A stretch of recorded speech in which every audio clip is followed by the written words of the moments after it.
ये आपकी चमड़ी पर धूल को धोने के बारे में नहीं है। गहरे स्तर पर एक स्तर की शुद्धि होती है। यहां आपके कानों की सीध में यहां आप थोड़ा ठंडा पानी डाल दीजिए। जब आपकी सेल्यूलर संरचना ऊर्जा के साथ चार्ज हो जाती है तो ये बहुत लंबे समय तक युवा रहेगी।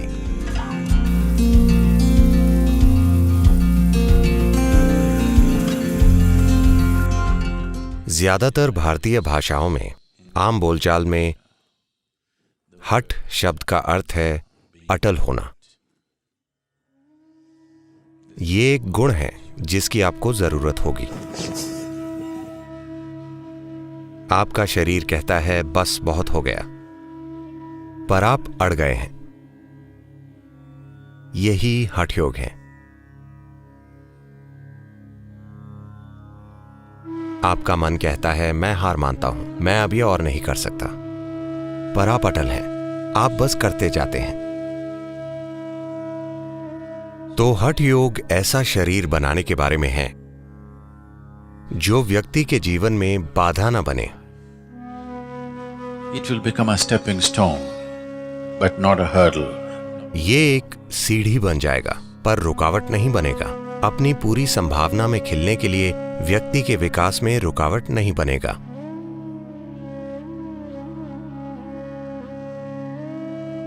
तो सरल उपाय। मैं उपाय बताने के लिए नहीं जाना जाता। मेरी प्रतिष्ठा खराब है, पर कुछ सरल उपाय।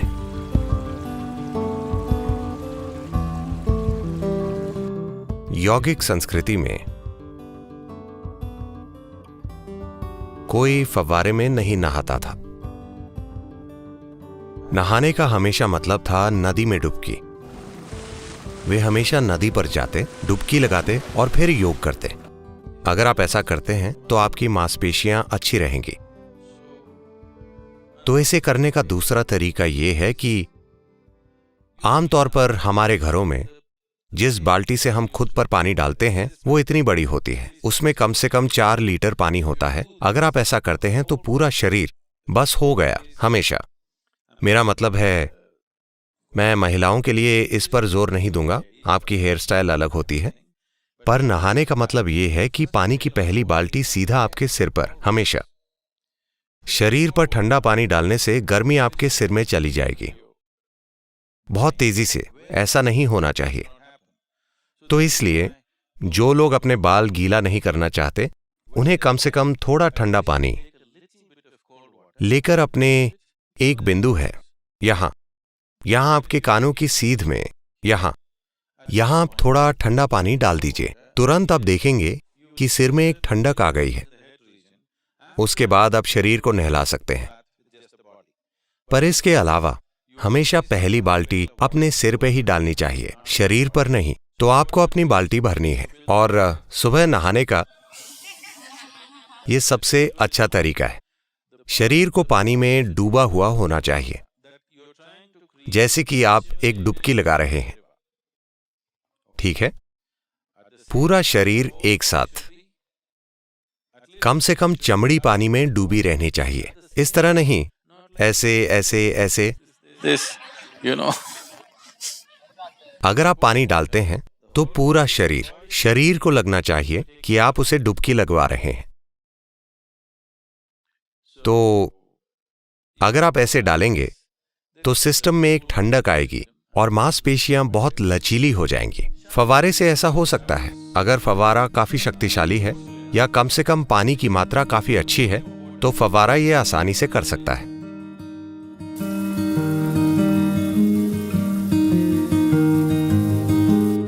हमेशा ये सबसे अच्छा होता है कि हम उस पानी से नहाएं जो कमरे के तापमान से थोड़ा ठंडा हो। बस आप पर उड़ेलने के लिए कुछ पानी, या उस पानी में डूबना जो कमरे के तापमान से ठंडा हो।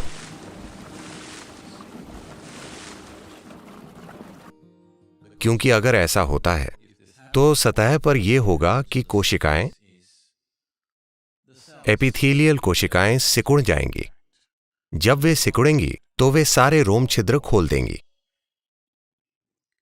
कोशिकाओं के बीच के छेद खुल जाएंगे। खुद कोशिकाओं के रोम छिद्र होते हैं, हम उन्हें नहीं खोलना चाहते। वे तब खुलेंगे जब आप उन्हें गर्म पानी में डालेंगे। अगर आप खुद को गर्म पानी के टब में डुबाते हैं तो कोशिकाएं खुल जाएंगी और पानी भीतर ले लेंगी। हमेशा ऐसा करना एक अच्छी चीज नहीं है। आप शरीर को ठंडे पानी में डालिए, कोशिकाएं सिकुड़ जाएंगी, उनके बीच की जगह खुल जाएगी। और योग के अभ्यास के लिए यह महत्वपूर्ण है, क्योंकि हम शरीर के कोशिकीय ढांचे को एक अलग आयाम की ऊर्जा से चार्ज करना चाहते हैं। अगर कोशिकाएं सिकुड़ेंगी और खाली जगह बनाएंगी, तब आप योग अभ्यास कीजिए। तब शरीर का कोशिकीय ढांचा चार्ज हो चुका होगा। यही वजह है कि एक व्यक्ति दूसरे की तुलना में कहीं अधिक जीवंत लगता है। और जब आपकी सेल्यूलर संरचना ऊर्जा के साथ चार्ज हो जाती है तो यह बहुत लंबे समय तक युवा रहेगी। इसलिए कुछ लोग सोचते हैं कि कोई बूढ़ा आदमी मर क्यों नहीं रहा है, पर उस बूढ़े को अपनी उम्र 25 साल महसूस होती है।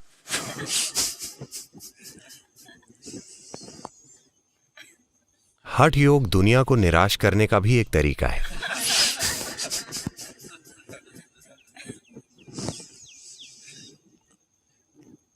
इसलिए ऐसा पानी लें जो कमरे के तापमान से ठंडा हो।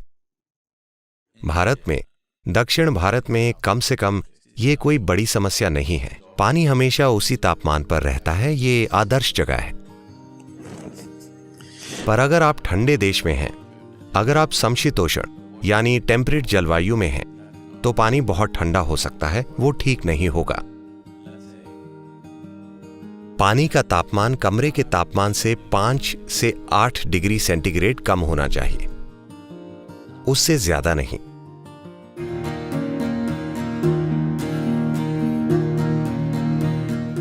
अगर आपको बार बार सर्दी लग जाती है तो शुरुआत में पहले 2 सप्ताह तक आप ठंडे पानी में 1 चम्मच नीलगिरी का तेल डाल दें और उसे अपने ऊपर उड़ेल लें। आप देखेंगे कि आपकी सर्दी चली जाएगी, नीलगिरी के तेल से नहीं, सिर्फ ठंडे पानी की वजह से।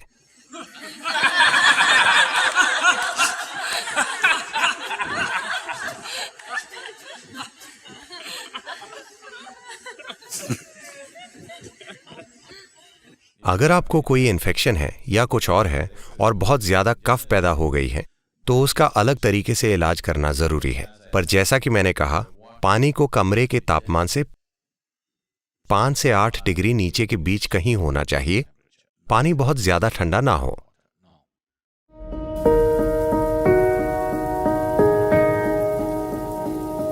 अगर किसी भी तरह का मेलजोल हुआ है, किसी भी तरह का मिलना जुलना हुआ है, अगर आप भीड़ में काफी लंबे समय तक रहे हैं, तो घर जाने पर सबसे पहली चीज होनी चाहिए नहाना। आपको ये जरूर करना चाहिए। अगर दिन में 3, 4, 5 बार नहाना पड़ता है तो भी कोई फर्क नहीं पड़ता। एक साधक के लिए दिन में कई बार नहाना अच्छा है। आपको बहुत ज्यादा नहीं नहाना चाहिए। पर ऐसा समय भी था जब मैं दिन में कम से कम 5 से 7 बार नहाता था। आजकल 2 बार नहाना तो निश्चित रूप से, कभी कभी 3 बार। 2 is a must for you. More is good. 2 बार तो आपके लिए जरूरी है, ज्यादा अच्छा है। किसी के साथ कोई भी शारीरिक संपर्क होता है, मान लीजिए 6 मिनट के लिए, अगर आपने किसी का हाथ भी पकड़ा है, तो योग करने से पहले सबसे अच्छा होगा कि आप नहा लें। ये सफाई के लिए नहीं है, हम शरीर को साफ नहीं कर रहे, बात वो नहीं है। ये इसलिए नहीं है कि कोई अशुद्ध है और आप अपना शरीर साफ कर रहे हैं। योग आपकी ऊर्जाओं को आप में संगठित करने का एक तरीका है।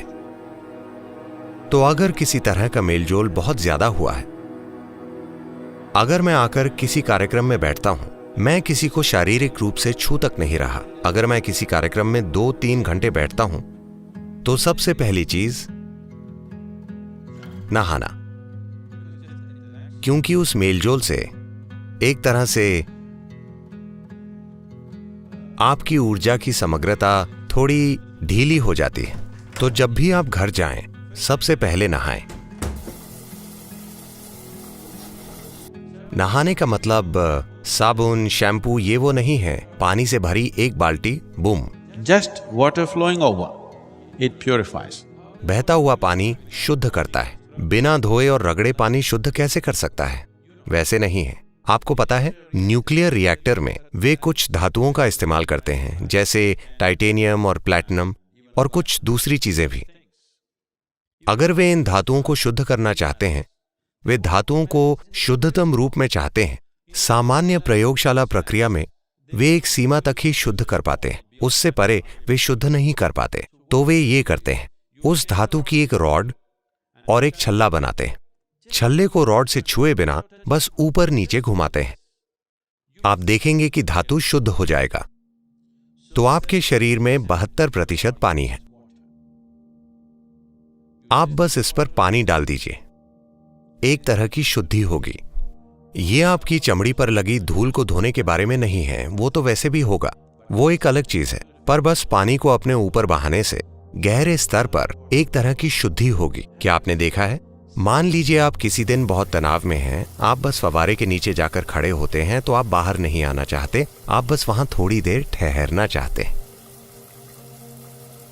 फव्वारे के उन 3 या 5 मिनटों ने आपके जीवन की कोई समस्या नहीं सुलझाई, पर जब आप बाहर आते हैं तो लगता है कि परेशानी चली गई, मानो नया जन्म हो गया।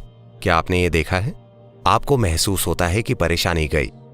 इसकी वजह यह है कि इसका 2/3 हिस्सा पानी है। अगर इस पर से पानी सिर्फ बहता है तो कुछ चीजों में बदलाव आएगा।